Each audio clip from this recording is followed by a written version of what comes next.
দেখি আজকে দিয়ে আমি পাকোড়া বানাই খাওয়ালে এ দিছে আলু সরি ডাল বেড়া পাতাকপি আলু দিছি আর গাজর দিছি সাথে দিছি আদা রসুন জিরের গুঁড়া ধনিয়ার গুঁড়া লবণ মরিচ এগুলো দিয়ে মিক্স করি সাথে দুইটা ডিম দিয়ে দিছি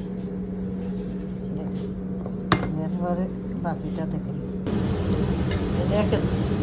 ডিম দিয়ে পাকোড়া রেডি করছি একদিন পাকোড়া বাড়িতে রেডি করি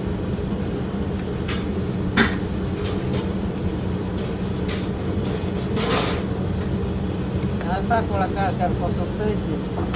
কমেন্ট করে জানাই ডাল দিছি ডাল ভাড়া দিছি পাতাকপি দিছি আলু দিছি গাজর দিছি সাথে দুটো ডিম বানাইছি এই পাকোড়া